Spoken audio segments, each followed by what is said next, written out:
Hey there, welcome into Unpaid Interns. I'm Griffin Epstein. It is Monday afternoon, February 8th, and we have another great guest to start off the week. Jeremy Gray joins me today. He's the Associate Athletic Director for Strategic Communications and also the Director of the Cuban Center for IU Athletics. Does a lot of really interesting things with IU. Jeremy, it's great to have you on today. How you doing? It's great to be here. And I want to start with this, Jeremy. Obviously, the name, it's a little hard to pick out exactly what you're doing. Can you just tell us what specifically you do with IU and your responsibilities? So I would suppose you could bifurcate my job into two halves. So one would be the sport administration half, in which I serve as kind of the boss of the coaches, for lack of a better way of describing it, for men's, women's swimming and diving, men's and women's tennis. And that's where we help with everything from budget to performance evaluations, to travel arrangements, to team discipline issues for those sports. But I would say the part of my job that is of interest to you and broadly maybe of greater interest to the public would be that I oversee the media relations operation of the athletic department, which has obvious enough functions, from helping out with television broadcasts to providing the content that we find on our website, to arranging interviews with student athletes, coaches, and other department officials, and to record keeping for the sports. But maybe of most interest in the external operation that I oversee is the Mark Cuban Center for Sports Media and Technology, which is a fancy way of saying overseeing our creative enterprises, graphic design, photo, video, broadcast streams, the relationship between the athletic department and the Big Ten Network, the relationship between the athletic department and the media school, and then to also foster relationships to put Indiana on the cutting edge of utilizing, the vanguard of sports technology. Certainly a lot of interesting different responsibilities we'll get into. Want to start with this, though. Obviously, during the pandemic, it's been very different for IU athletics and very different for the fans as well. They maybe haven't had the same access to their teams that they would in the past, especially being unable to go to games, obviously. What has maybe changed for you guys with the pandemic? And has there maybe been an attempt to try to give fans a greater access maybe into the action, in part because they haven't had that real tangible action or access? That is a tremendous question. And while this has been an extraordinarily difficult year for everybody, and that reality has not escaped the world of college athletics and our athletic department, everything from delayed and postponed seasons to very difficult conversations that we've had with people, to not having fans in the stands, to the rather significant budget difficulties as a result of all of that we're all experiencing. With that said, there has been some silver linings. So one of the silver linings is that there has been greater across the board communication within the athletic department than ever before. Even the technology that you and I are conducting this interview now on has been widely utilized by the athletic department in the spirit of greater collaboration. We have recruiting calls where we have the assistant coaches for all of our sports sharing ideas with our creative staff. And it's, led to, I think, a renewed and greater emphasis on our social and digital media efforts, because fans can't come, and because of these relationships and the deeper level of trust between the teams and the support staff. I think there's been never before seen access of our programs. Not only were there great videos of Tom Allen, I think the story of those great videos of Tom Allen after the game are the fact that the entire creative staff is allowed to be in the locker room with the team to be able to draw that content. So we have placed a greater emphasis on it. Not only is it our conduit to stay connected with our fans who can't be there in person and to tell the story of our athletic programs. One thing that's maybe gone undersaid in the media is that the old traditional official visits and campus visits of student athletes and prospective student athletes, that's all either been postponed or changed. And the best way to recruit for IU athletics is to be able to provide them great content.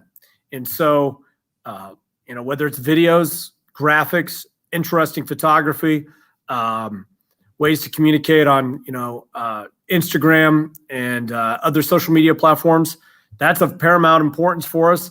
And it's the way that recruiting is going now and the way that recruiting is going in the future. And whether it's a byproduct of, the pandemic or not, it's something that I think is here to stay. Jeremy, you mentioned the Tom Allen videos in the locker room. I wanted to ask you specifically a couple questions about IU football, which obviously had a remarkable season. And there was a couple post-game locker room videos, not just after some big wins, but I also remember a video after the Ohio State loss with videos of Tom Allen going viral, and prominent college football experts and sports personalities across the country retweeting them, got a lot of attention. How did those come about specifically to get that access into the locker room and produce those videos? And I guess, what was it like being on the other side of it and seeing so much action and attention on these videos that your team produced? Well, I think the barriers, and these were understandable barriers. So I'm now kind of the old guy in the athletic department who was there with the advent of social media. I was there when the first accounts for the teams were started, and the mentality of it has really changed, in which a lot of times teams didn't want to do much after a loss, or were especially protective of what would go on in the locker room. And, some of those barriers still exist. But one thing I think Coach Allen intuitively understood is that we've got a nice story to tell, a great culture to communicate, and that the only way to do it, especially in this time, because the official visits were gone, fans weren't coming to the stands, the only way to do it was to provide more access. And, the 38 seconds of a wonderful postgame talk weren't the only 38 seconds he used, but they were the best 38 seconds to show to the public. And so having that level of trust, I think, was, really, really vital and important. And then on the other side, being able to deliver was something that we had to prove time and time again. And now there's a level of trust to be able to produce great content. And yes, you see a post-game locker room speech get 4 million views. That's not just good for IU football. It's good for all 24 of our sports, and it's great for Indiana University. It's great to be a part of a program that goes viral and to, on some level, be responsible for it going viral. It was certainly exciting to see all that attention on Indiana football. And it wasn't just those locker room videos, but there was really a ton of media on IU football all season long. Tom Allen felt like every week was going on some different national show to talk about his team. What was the approach, especially dealing with the pandemic, just overall, to kind of marketing IU football when they had their breakout season, but in a year that was anything but normal? So the one thing we felt very early on, even, back when Fred was still the athletic director and when Scott was named athletic director, they worked in tandem and had the same message, that we've got to be in a position for this to take off regardless of what's happening in the fall. So when we get our big moment, we've got to be able to seize that big moment, because programs can rise or fall based upon seizing the limited number of opportunities that they have. Sometimes it's on the field. Luke Weaver pitches to Kyle Schwarber in the 2013 NCAA tournament at Florida State, and Kyle Schwarber hits it off of a circus tent. We go to the College World Series. That changed IU baseball forever. Michael Penix reaching for the pylon in overtime against Penn State, and people can say whatever they will about what Penn State's season looked like afterwards. That was a moment coming off the 8-4 season to have kind of that moment. And then Tom Allen's speech, the players' reaction on the field, being able to tell that story was like nitroglycerin going into the tank of the program and being prepared to take off. We also knew, hey, we're not going to be able to sell tickets this year, but we're going to be able to sell tickets next year. And to make people still feel connected to the program and not take a year off is important in any program, but definitely important for a program that has struggled to fill the stadium. we wanted to be, in a position that we have a ton of momentum heading into whatever looks like a normal world next year to be able to sell those tickets as well. So we wanted to be in a position to seize our competitive moment, and then wanted to be in a position that when the world does open back up and it's quasi-normal again, that we'll be able to maximize our opportunity at the box office as well. One more question on football for you. I was talking to Jeff Keig a little bit earlier. I actually asked him if he wanted to come on the podcast. He wanted to stay in the background, but he's the sports information director for Indiana football, dealt with a lot of the media this year for IU football. What can you say with the job that he's done and the impact that he's had on the team and its national scope as being the head of kind of the media director of IU football? Jeff Keig is the unsung hero of this whole story. Not only has he been validated professionally by his peers, I mean, he was named, 2-3 years ago as one of the top 10 football sports information directors in the country. I mean, he is a nationally renowned person at his job. He's great at it. He's got absolute trust of his coaches. But because of that trust, he's able to advocate for things that they maybe in earlier years were not comfortable with. Hey, coach, I think it would be great if we brought a second video person on the road trip. Hey, coach, I think it would be great if we got Photo to come to the Tuesday practice so that they can see this defensive drill that we do. He is an internal advocate for some of this access that has borne all the fruit that we've talked about. It's and I'm not disrespecting our digital and social media people at all. They do a tremendous job. But, they get to put the frosting on the cake, where Jeff Keig is the one who said, we need sugar, we need eggs, we need milk, we need flour in order to make the cake, and he went and bought all the groceries to get it done. So he behind the scenes doing that, I think, is crucial. And then knowing how to manage Tom Allen's schedule with the local and national media to get him in a position where he would be on large platforms like College Game Day or, Fox's pregame show. I think that stuff's vitally important. And I think he systematically built up interest and credibility in the program with access to players over the late summer and in the early parts of the fall, even when we were not playing. One of the differences between this Indiana football program and then maybe some teams in the years past, the players are legitimately famous. We had great players on teams that could walk down Kirkwood and virtually go unnoticed on who they were. And now we've got fans who are commenting on a safety who's injured and unable to play, kind of knowing them as intimately as what they've historically known a basketball player. And I think Jeff Keig deserves a ton of credit for that. Now, I don't mean this in a critical way for my next question, but I saw someone talking about this on Twitter and was curious. We saw all that access for football, especially this year, behind the scenes. You don't see that same level for men's basketball necessarily, the other sport that gets a lot of attention in Indiana. I'm curious, what's the reason for that difference? So I think there's a couple of things at play. One, you're talking 30 games compared to what ultimately ended up being 8. So, and they happen at different times a week. It's just there is a different feel to that sport. Second, I would challenge to a certain degree. Everybody can feel the way they want to feel about it. The premise of the question, in that very quickly after yesterday's game against Iowa, multiple players had videos fed to them to help tell the story of the remarkable victory against Iowa. So they've onboarded all of the athletes on Open Doors to be able to help tell the story of IU basketball. I do think that there is, increasing access to. Also, in fairness to basketball, football kind of knew for a lot longer time when they were going to play, who they were going to play, and the fact that they were going to play.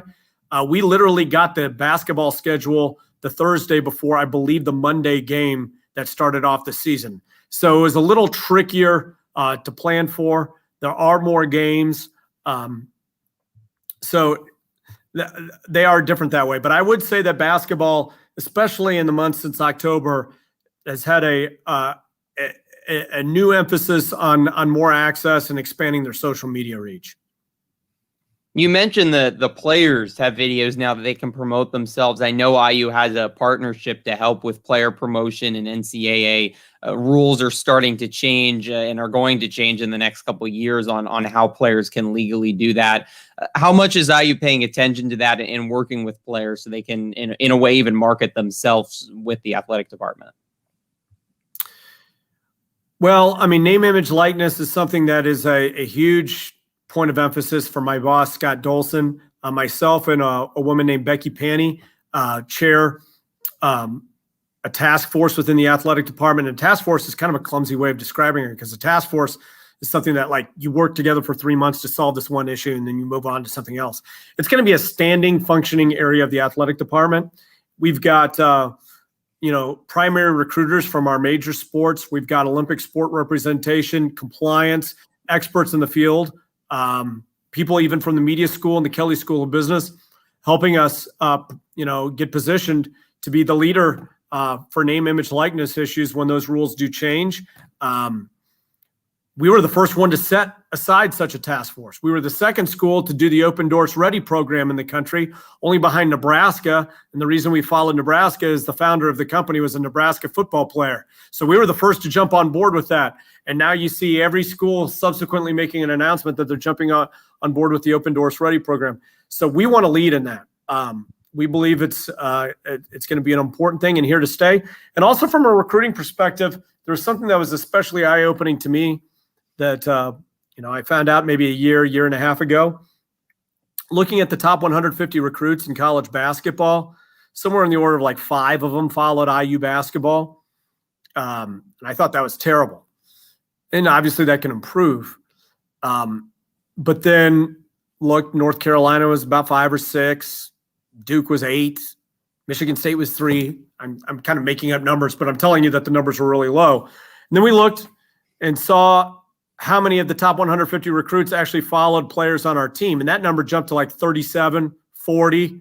And then I started to think about myself. I don't care about the Golden State Warriors or the Angels, but I follow Steph Curry and Mike Trout. I'm not a Dodgers fan, but I follow Mookie Betts. I follow Dame Lillard, but I don't follow the Portland Trailblazers. We need to make the athletes themselves better on social media, not only for them to be able to brand themselves, but to aid in recruiting and telling the story of our programs. Another thing that was certainly unique in this past year, this past summer, the social justice movement really captured the country. And obviously that was something that a lot corporations, companies dealt with and addressed. And I know IU athletics and the players and coaches did as well. What was the approach when the social justice really picked up in June for the athletic department and for the media marketing department as well to kind of create content off of it? Well, I think for the athletic department, the one thing that I think, and Fred Glass deserves a lot of credit for it, is to make sure that the athletes know that their voices can be heard. He had a council on diversity and inclusivity with athletes representing all of our sports that met regularly long before, the events of this past summer. He did not want a situation like had taken place at maybe at some other campuses where no one from the athletic department had ever addressed these issues whatsoever. Then an issue comes about and it gets 10 times worse because of a lack of communication.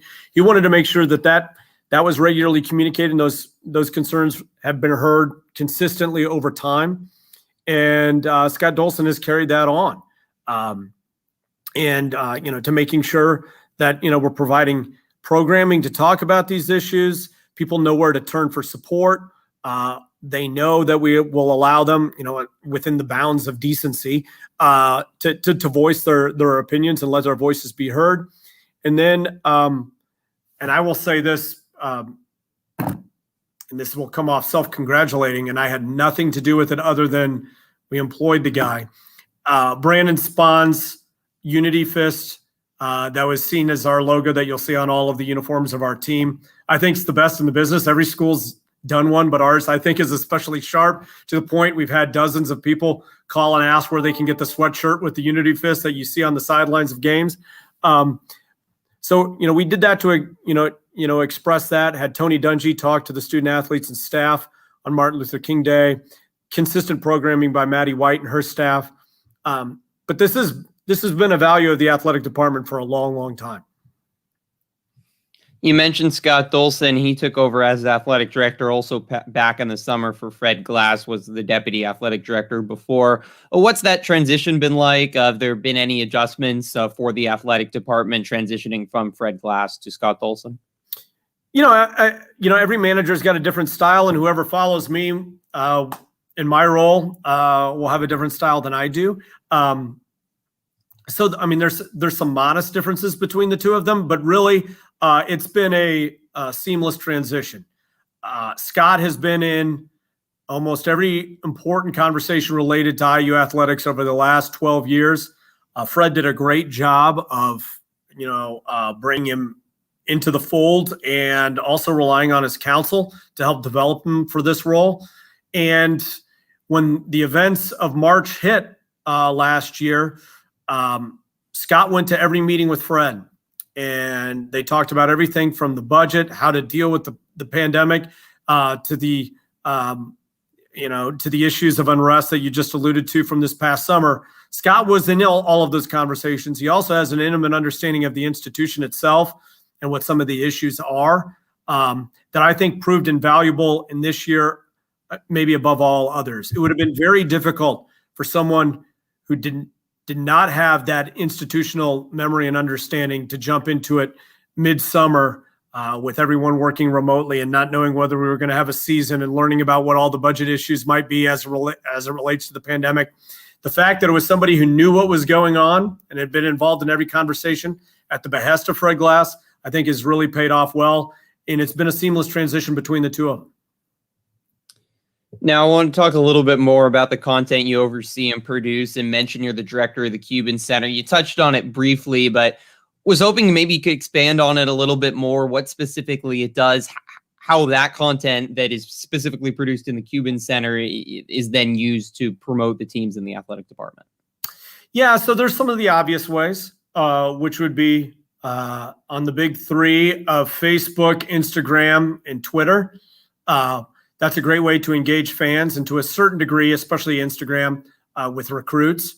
There's also some content that we create that is directly given to prospective student athletes to help coaches recruit prospective student athletes. So there's that function as well. And then we create a lot of content that helps market the teams. In some of it you see in years past anyway, when we had fans, you would see a lot of video board elements, whether it's intro videos to, graphics after Stevie Scott scores a touchdown, or, we have a goal scored in soccer or a home run hit in softball. You'd see stuff go on the video board. All that is made by the creative crew, to billboards and schedule posters that you would see around town in the community. So they create a lot of content. But it's usually, thrown into three buckets: connect with the fans, enhance the game day experience, and get really athletic 17-year-olds to want to go to school at Indiana University. Here's another question I'm curious about. You always wonder in a big Twitter account or even a big Facebook account, who's running the account? What's that process for, say, an IU men's basketball or an IU football account? Is one person typically running that, or multiple people running it on game day? How does that process work? That's a good question. So I think the important thing for any social media platform is to have a consistent voice. What you don't want is when Tim is on there, it sounds like this, and when Joni is on there, it sounds like that. So establishing a consistent voice over time, I think, is really important. And it's a challenge because I think you're right. You are right. It is a collaborative effort. Oftentimes, Linnea Phillips, who's our director of digital and social media, as well as our sports information staff, they work together to oversee accounts. And football and basketball are unique in this way that there are different game day responsibilities. So someone might actually handle the account over the course of the regular week, but then someone else takes it over on a game day because that other person has to run stats to the broadcast crew, or keep stats for the coaches. So it is a collaborative effort. I would say that, Linnea Phillips and her team try to set the tone and give broad parameters for how they're run. But it definitely is a divide and conquer. It's also an opportunity where students on campus have an opportunity to intern and help contribute to content as well. And then there are some situations, especially this year, where SID or creative travel has been greatly curtailed. We might even ask a manager or an assistant coach, hey, Coach Murray from men's tennis, I know you're playing at Iowa. Can you take 4 pictures of the guys playing, send it to us so we can post it? We might even enlist non-traditional support to help pull off the accounts. Interesting. Now, you mentioned the students briefly and that student interns can get involved. How involved are students? And if, I'm someone at the media school maybe that wants to get involved, how do I do so? Well, in every way, this is a tough year. We have opportunities for internship for credit.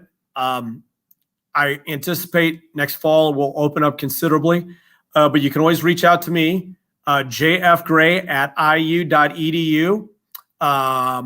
The media school itself, if you're a student in the media school, it doesn't hurt to contact Dr. Clavio. He will always pass along, hey, this student's really ambitious and interested in this.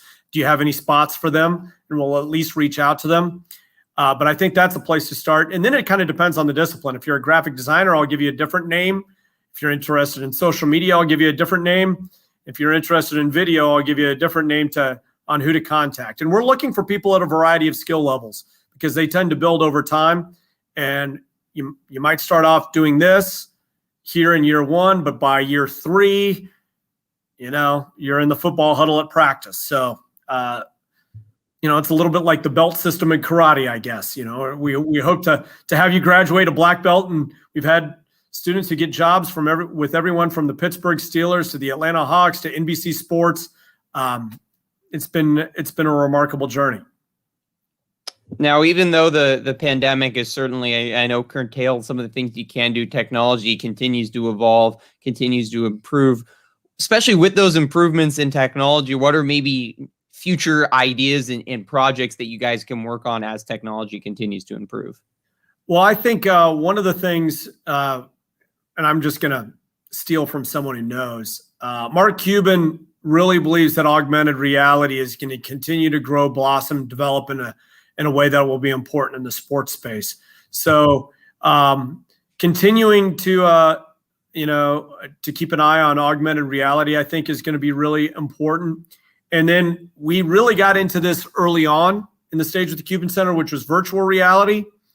And we got fairly far with it, but then it kind of stalled. But in the last year or so, there have been some inroads made in the virtual reality space that I think will be important for us to jump back in when we have the access to the students that we want to go back in with both feet with.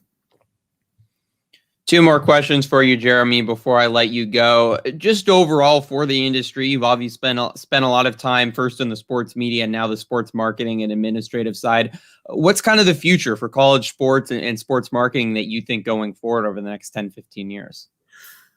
Well, I really do believe this, and I know that there are 2 views on how people react out of the pandemic, but I think there's pent-up demand. So I think that there's going to be a renewed desire upon the general public for the in-person experience. So I think we need to make the in-person experience as good as possible. Obviously, winning the games helps. Good music, interesting promotions, all of that helps. But I think we need to make sure that, the stadium experience and the amenities afforded to those coming to the games is a top of mind concern. I also think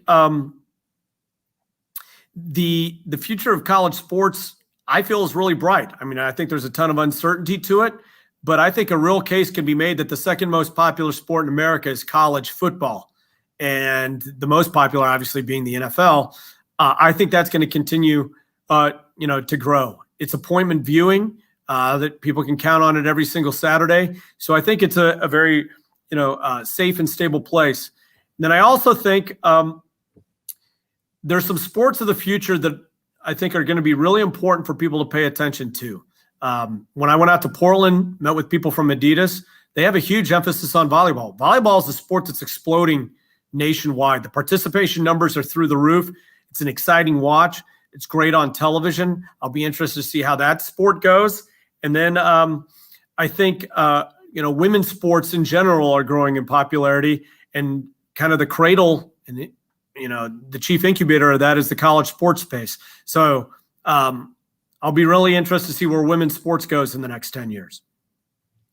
Last question for you, Jeremy. I know you've been working in IU athletics since 2009. Seen a lot of different IU sports, must have a lot of different memories. Do you have maybe a favorite story or memory with your time working in IU athletics that you could share? So I'll go to two that should be easily remembered. And by the way, this last football season's kind of up there. I mean, it had a lot of great moments. The Michael Penix touchdown at the end of the game was remarkable. But I would say the two that kind of stand out. A little story from the watch shot. So everybody cleared off the court after storming the court, and there were just bizarre items that were found on the court, including a pair of blue jeans. And if you remembered the weather on that day, it was an extraordinarily cold December day. Someone was so excited about the events that had transpired with that remarkable shot at the end of the game that they lost their blue jeans on the court of Simon Scott Assembly Hall. So that's one that will stick with me forever. But then I think of my favorite individual performance of all time. There's a pitcher named Joey Donato, who's basically the all-time leader in almost everything from a pitcher's perspective, who was on that World Series team. But he was 5'9", 150 pounds, threw only 86, 87 miles an hour. And he threw a 4-hit shutout at the College World Series with 144 pitches. And it was just the guttiest, smartest, clutchest performance I think I've ever seen, to the point I was broadcasting that game at TD Ameritrade and got emotional at the end of the game just thinking about what this little guy did. And, that's a memory I'll carry with me forever. That's a fun story. Well, Jeremy, it was really interesting talking to you today. I think I learned a lot, and hopefully the people at home enjoyed it too. Really appreciate you coming on today. Appreciate you having me. That will do it for today's episode of Unpaid Interns. As always, if you missed any of this episode with Jeremy Gray of IU Athletics or any of our past Unpaid Interns episodes, you can check them out on the IU Sports Media YouTube or Twitter page, or you can listen to them wherever you get your podcasts. We have a full slate of guests this week. We are going to be back on Wednesday at noon for another Unpaid Interns. We're going to be talking some NFL. The Super Bowl just happened. Zach Kiefer of The Athletic, covers the Colts in the NFL, will be joining us at noon on Unpaid Interns. We hope you can join us then. Until then, for Jeremy Gray, I'm Griffin Epstein. Take care, everyone.